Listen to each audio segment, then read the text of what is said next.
संविधान सर्वोच्च न्यायालय सर्वोच्च स्लेश उच्चतम न्यायालय अर्थात सुप्रीम कोर्ट एससी अनुच्छेद 124 उच्चतम न्यायालय की स्थापना और गठन। खंड 1 भारत का एक उच्चतम न्यायालय होगा जो भारत के मुख्य न्यायमूर्ति और जब तक संसद विधि द्वारा अधिक संख्या विहित नहीं करती है तब तक 7 से अनधिक अन्य न्यायाधीशों से मिलकर बनेगा। किंतु वर्तमान में भारत के मुख्य न्यायमूर्ति को मिलाकर कुल 34 न्यायाधीश सुप्रीम कोर्ट में हैं। खंड 2 उच्चतम न्यायालय के मुख्य न्यायमूर्ति सहित के और राज्यों के उच्च न्यायालयों के मुख्य न्यायाधीशों के सहित के ऐसे न्यायाधीशों से परामर्श करने के पश्चात जिनसे राष्ट्रपति इस प्रयोजन के लिए परामर्श करना आवश्यक समझे राष्ट्रपति अपने हस्ताक्षर और मुद्रा सहित अधिपत्र द्वारा उच्चतम न्यायालय के प्रत्येक न्यायाधीश की नियुक्ति करेगा और वह न्यायाधीश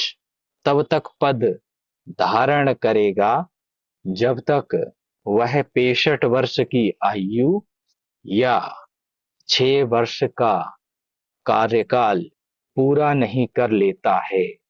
परंतु मुख्य न्यायमूर्ति की नियुक्ति हेतु राष्ट्रपति उच्चतम न्यायालय के न्यायाधीशों व सभी उच्च न्यायालयों के मुख्य न्यायमूर्ति की सलाह लेते हैं।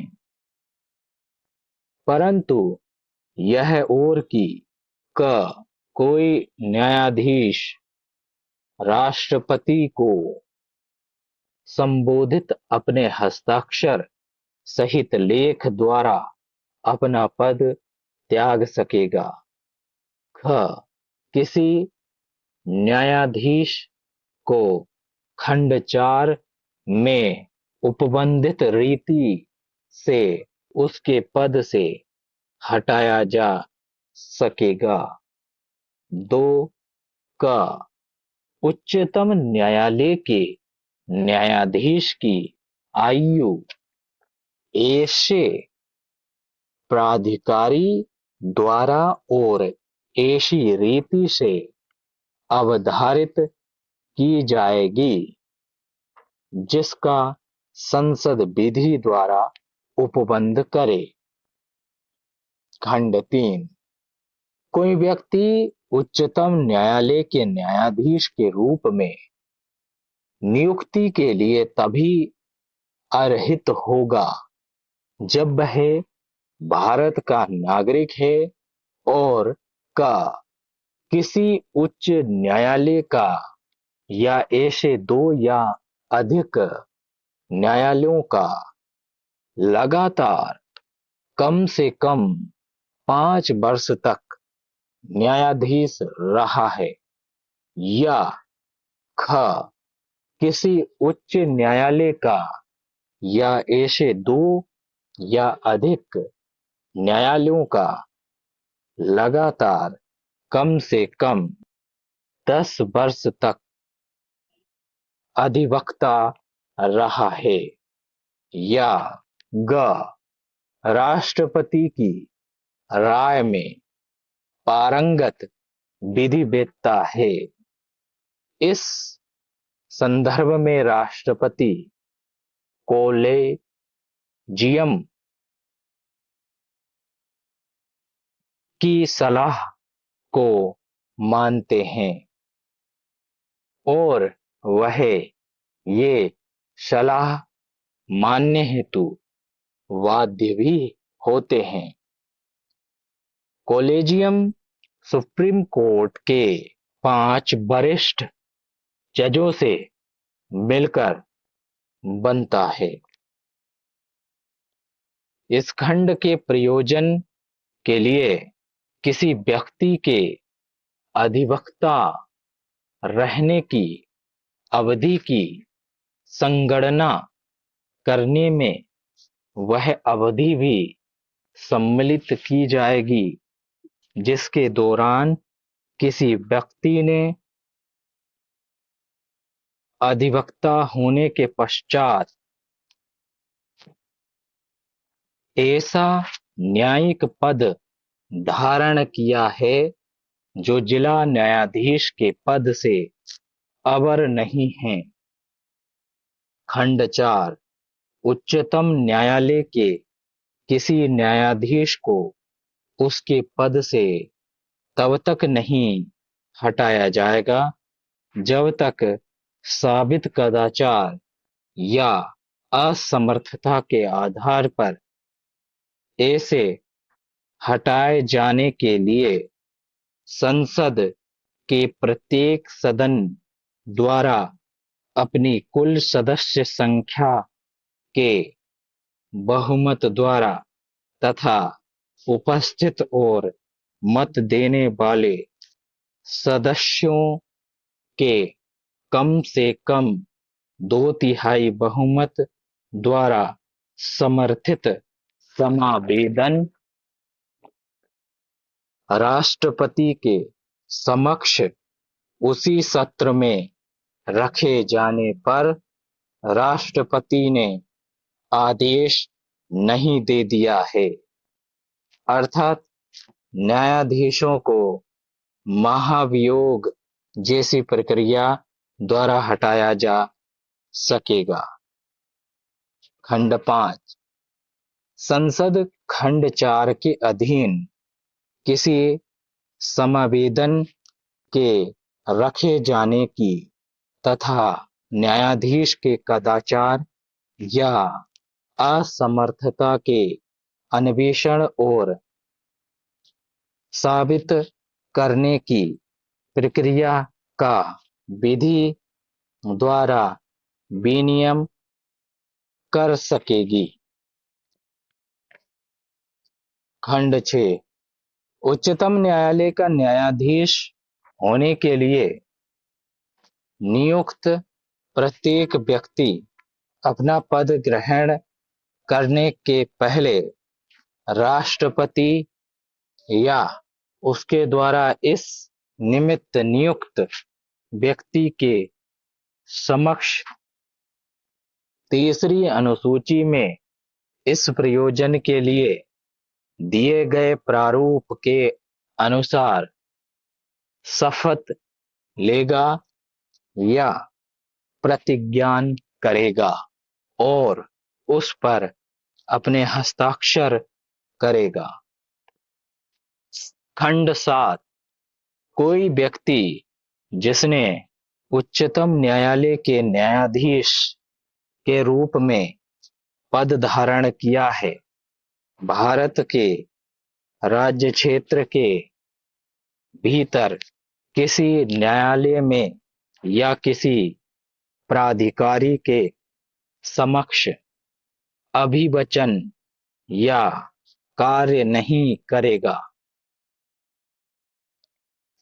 अनुच्छेद 125 न्यायाधीशों के वेतन आदि। खंड 1 उच्चतम न्यायालय के न्यायाधीशों को ऐसे वेतनों का संदाय किया जाएगा जो संसद विधि द्वारा अवधारित करे और जब तक इस निमित्त इस प्रकार उपबंध नहीं किया जाता है, तब तक ऐसे वेतनों का संदाय किया जाएगा जो दूसरी अनुसूची में विनिर्दिष्ट है। खंड 2। प्रत्येक न्यायाधीश ऐसे विशेषाधिकारों और भत्तों का तथा अनुपस्थिति, छुट्टी और पेंशन के संबंध में ऐसे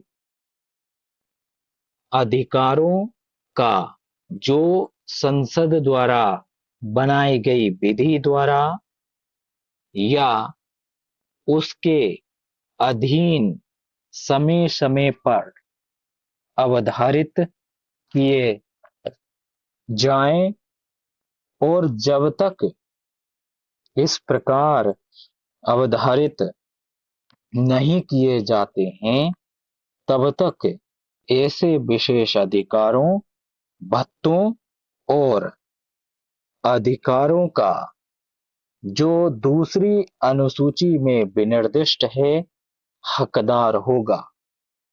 परंतु किसी न्यायाधीश के विशेषाधिकारों और भत्तों में तथा अनुपस्थिति, छुट्टी या पेंशन के संबंध में उसके अधिकारों में उसकी नियुक्ति के पश्चात उसके लिए अलाभकारी परिवर्तन नहीं किया जाएगा।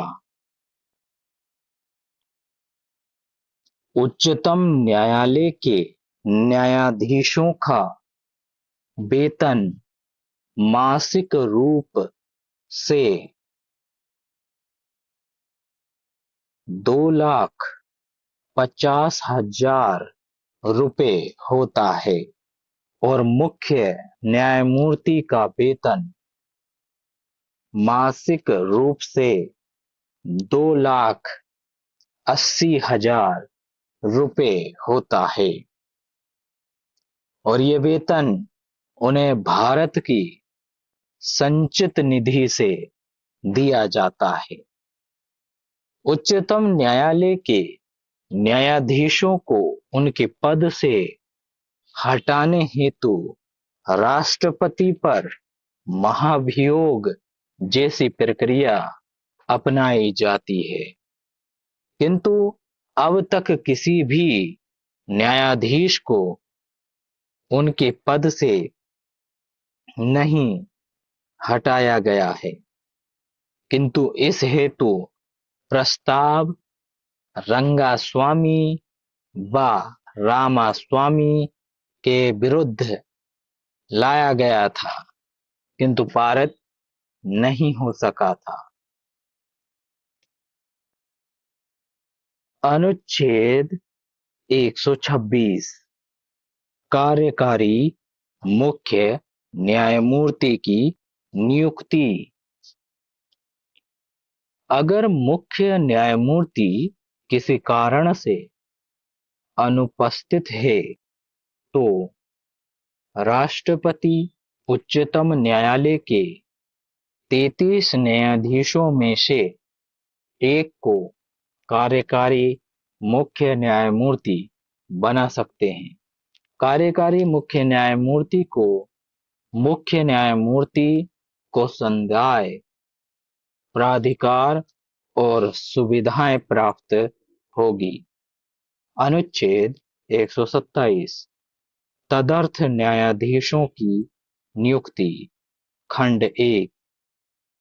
यदि किसी समय उच्चतम न्यायालय के सत्र को आयोजित करने या चालू रखने के लिए उस न्यायालय के न्यायाधीशों की गणपूर्ति प्राप्त न हो, तो भारत का मुख्य न्यायमूर्ति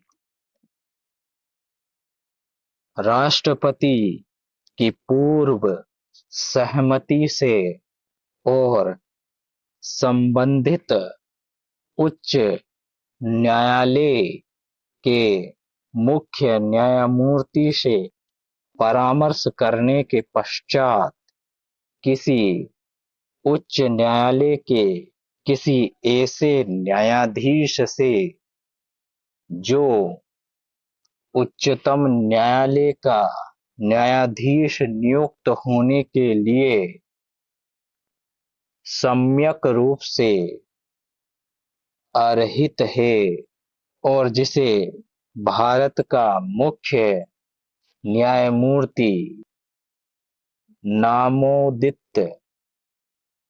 करे, न्यायालय की बैठकों में उतनी अवधि के लिए जितनी आवश्यक हो तदर्थ न्यायाधीश के रूप में उपस्थित रहने के लिए लिखित रूप से अनुरोध कर सकेगा। खंड 2।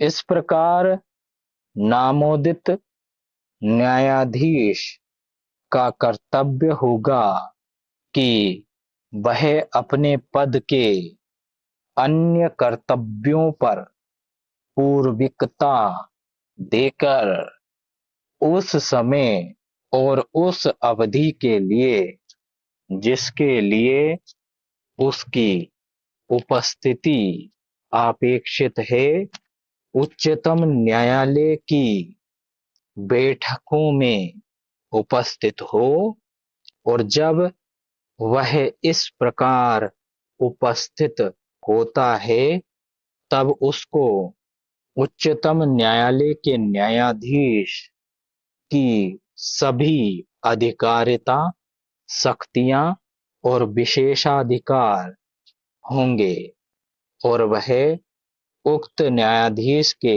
कर्तव्यों का निर्वहन करेगा। अनुच्छेद 128 उच्चतम न्यायालय की बैठकों में सेवानिवृत्त न्यायाधीशों की उपस्थिति। इस अध्याय में किसी बात के होते हुए भी भारत का मुख्य न्यायमूर्ति किसी भी समय राष्ट्रपति की पूर्व सहमति से किसी व्यक्ति से जो उच्चतम न्यायालय या फेडरल न्यायालय के न्यायाधीश का पद धारण कर चुका है या जो उच्च न्यायालय के न्यायाधीश का पद धारण कर चुका है और उच्चतम न्यायालय का न्यायाधीश नियुक्त होने के लिए सम्यक रूप से अर्हित है, उच्चतम न्यायालय के न्यायाधीश के रूप में बैठने और कार्य करने का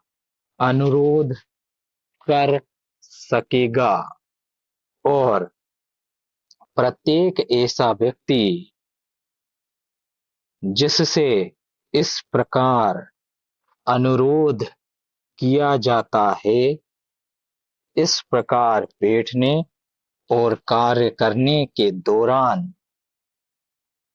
ऐसे भत्तों का हकदार होगा जो राष्ट्रपति आदेश द्वारा अवधारित करें और उसको उस न्यायालय के न्यायाधीश की सभी अधिकारिता, शक्ति या और विशेषाधिकार होंगे, किंतु उसे अन्यथा उस न्यायालय का न्यायाधीश नहीं समझा जाएगा। परंतु जब तक यथापूर्वोक्त व्यक्ति उस न्यायालय के न्यायाधीश के रूप में बैठने और कार्य करने की सहमति नहीं दे देता है, तब तक इस अनुच्छेद की कोई बात उससे ऐसा करने की अपेक्षा करने वाली नहीं समझी जाएगी। इस अनुच्छेद के तहत सेवानिवृत्त न्यायाधीशों को बैठकों में अपनी सलाह व अनुभवों को साझा करने का अधिकार होता है, न्याय निर्णय का नहीं, और उन्हें वेतन भी संदाय नहीं होता है। अनुच्छेद 129 उच्चतम न्यायालय का अभिलेख न्यायालय होना। उच्चतम न्यायालय के संपूर्ण न्याय निर्णय किसी कानून के समान होते हैं और आगामी न्याय निर्णयों में उच्चतम न्यायालय उनको संदर्भ के रूप में उपयोग करता है और उनका देश के अन्य सभी न्यायालयों व नागरिकों संस्थाओं पर मान्य करना होता है, अनुसरण करना होता है। अन्यथा उच्चतम न्यायालय की अवमानना होती है और अवमानना के लिए दंड दिया जा सकता है। अनुच्छेद 130 उच्चतम न्यायालय का स्थान। उच्चतम न्यायालय दिल्ली में अथवा ऐसे अन्य स्थान या स्थानों में अधिविष्ट होगा जिन्हें भारत का मुख्य न्यायमूर्ति राष्ट्रपति के अनुमोदन से समय समय पर नियत करे। उच्चतम न्यायालय की संविधान पीठ मुंबई में अवस्थित है।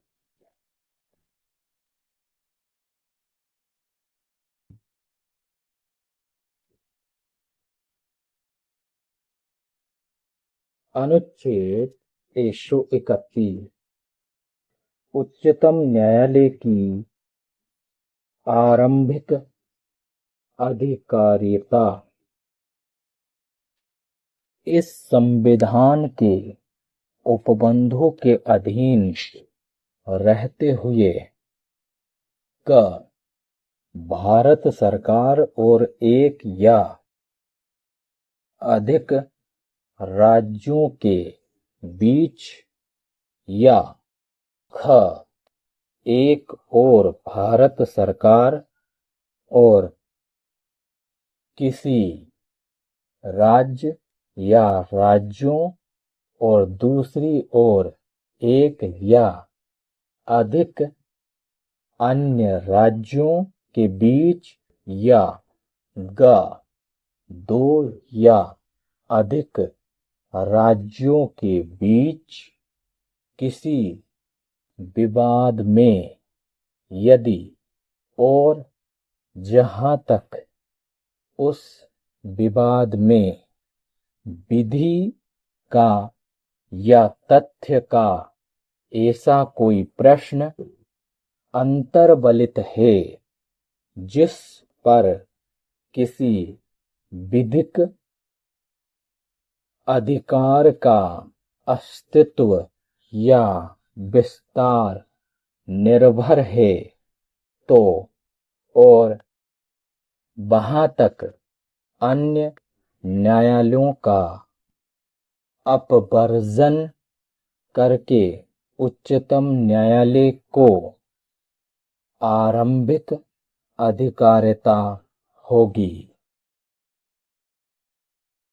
परंतु उक्त अधिकारिता का विस्तार उस विवाद पर नहीं होगा जो किसी ऐसी संधि, करार,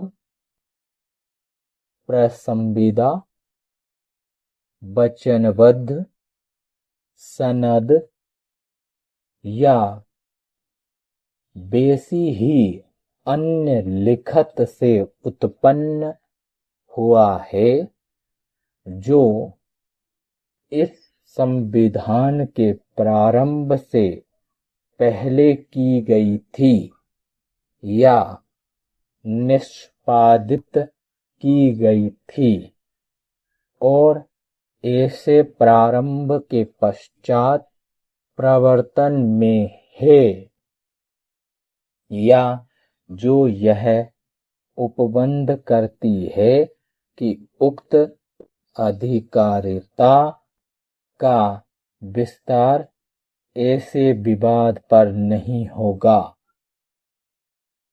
यह प्रारंभिक या मूल अधिकारिता या फिर आरंभिक अधिकारिता से तात्पर्य किसी ऐसे संदर्भित मुद्दों में सीधे उच्चतम न्यायालय जाने की अधिकारिता से है। राष्ट्रपति व उपराष्ट्रपति से संबंधित विवादों में भी सीधे अनुच्छेद 71 के तहत उच्चतम न्यायालय जाया जा सकता है, किंतु इसे उच्चतम न्यायालय की मूल अधिकारिता या प्रारंभिक अधिकारिता के अंतर्गत नहीं माना जाता है। अनुच्छेद 132 कुछ मामलों में उच्च न्यायालयों से अपीलों में उच्चतम न्यायालय की अपीली अधिकारिता। खंड 1 भारत के राज्य क्षेत्र में किसी उच्च न्यायालय की सिविल, दांडिक या अन्य कार्यवाही में दिए गए किसी निर्णय, डिक्री या अंतिम आदेश की अपील उच्चतम न्यायालय में होगी, यदि वह उच्च न्यायालय अनुच्छेद 134 का के अधीन प्रमाणित कर देता है कि उस मामले में इस संविधान के निर्वचन के बारे में विधि का कोई सारवान प्रश्न अंतर्वलित है।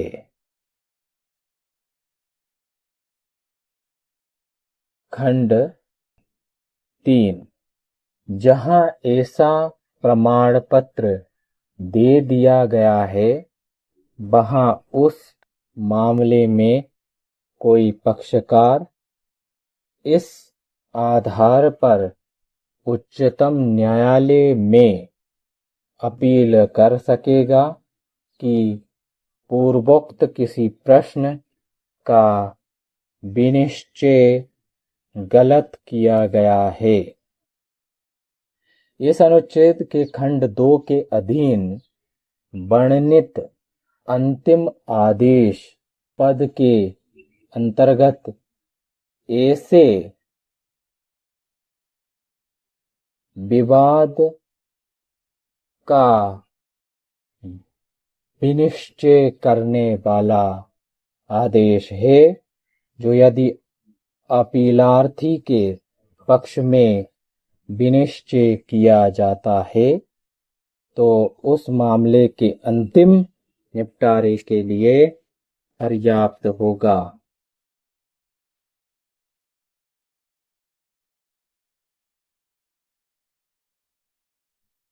हाई कोर्ट से सुप्रीम कोर्ट में मुकदमों की अपील हेतु पहले आपको अपने मुकदमे को हाई कोर्ट के जज के पास एडमिट कराना होता है। वह जज यह तय करता है कि मुकदमा सुप्रीम कोर्ट में जाने योग्य है या नहीं, तब मुकदमा सुप्रीम कोर्ट जाता है या नहीं जाता है। अनुच्छेद 137 निर्णयों या आदेशों का उच्चतम न्यायालय द्वारा पुनर्विलोकन संसद द्वारा बनाई गई किसी विधि के या अनुच्छेद 145 के अधीन बनाए गए नियमों के उपबंधों के अधीन रहते हुए उच्चतम न्यायालय को अपने द्वारा सुनाए गए निर्णय या दिए गए आदेश का पुनर्विलोकन करने की शक्ति होगी। न्यायिक पुनर्विलोकन अर्थात उच्चतम न्यायालय अपने ही फैसलों का सुधार या पुनर्विचार कर सकता है। सुप्रीम कोर्ट ने चंपकम दोराई राजन मामला 1960 तथा बेरुवरी मामला 1960 में प्रस्तावना को संविधान का अंग नहीं माना, किंतु केशवानंद भारती मामला 1973 में सुप्रीम कोर्ट ने न्यायिक पुनर्विलोकन का उपयोग करते हुए अपने ऊपर दिए फैसलों को परिवर्तित कर दिया और प्रस्तावना को संविधान का अंग मान लिया गया और कहा कि संसद प्रस्तावना में संशोधन कर सकती है। साथ ही उच्चतम न्यायालय ने संविधान के मूल ढांचे का सिद्धांत दिया और कहा कि संसद ऐसा कोई परिवर्तन नहीं कर सकेगी जिससे कि संविधान का मूल ढांचा प्रभावित होता है। इसी कारण भारतीय संविधान में कुल 395 अनुच्छेद हैं। इसमें 395A, 395B इत्यादि करके जोड़े जाते हैं। अनुच्छेद 139 कुछ रिट निकालने की शक्तियों का उच्चतम न्यायालय को प्रदत्त किया जाना। संसद विधि द्वारा उच्चतम न्यायालय को अनुच्छेद 32 के खंड 2 में वर्णित प्रयोजनों से भिन्न किन्हीं प्रयोजनों के लिए ऐसे निर्देश, आदेश या रिट जिनके अंतर्गत बंदी प्रत्यक्षीकरण, परमादेश, प्रतिषेध, अधिकार पृच्छा और उत्प्रेषण रिट हैं या उनमें से कोई निकालने की शक्ति प्रदान कर सकेगी। अनुच्छेद 141 उच्चतम न्यायालय द्वारा घोषित विधि का सभी न्यायालयों पर आवध्यकर होना। उच्चतम न्यायालय द्वारा घोषित विधि भारत के राज्य क्षेत्र के भीतर सभी न्यायालयों पर आवध्यकर होगी, अर्थात सुप्रीम कोर्ट का निर्णय भारत के सभी न्यायालयों, सभी अधिकारियों तथा सभी नागरिकों पर बाध्य होता है। यदि कोई सुप्रीम कोर्ट के निर्णयों को ना माने तो वह अपनी अवमानना समझकर दंडित कर सकेगा। अनुच्छेद 143 उच्चतम न्यायालय से परामर्श करने की राष्ट्रपति की शक्ति, अर्थात राष्ट्रपति उच्चतम न्यायालय से सलाह मांग सकते हैं। उच्चतम न्यायालय सलाह देने और राष्ट्रपति मानने के लिए बाध्य नहीं है। उदाहरण 1993 में राष्ट्रपति डॉक्टर शंकर दयाल शर्मा ने बाबरी मस्जिद, राम जन्मभूमि मामले पर सलाह मांगी, किंतु उच्चतम न्यायालय ने कोई सलाह नहीं दी थी। अन्य महत्वपूर्ण बिंदु, उच्चतम न्यायालय संविधान का अंतिम व्याख्याकर्ता होता है। उच्चतम न्यायालय एक स्वायत्त संस्था है।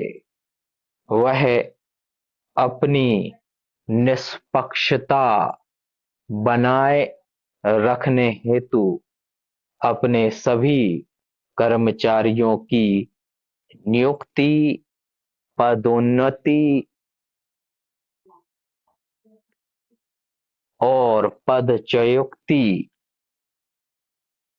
निलंबन, स्थानांतरण इत्यादि स्वयं अपने ही नियंत्रण में करता है। धन्यवाद। समाप्त।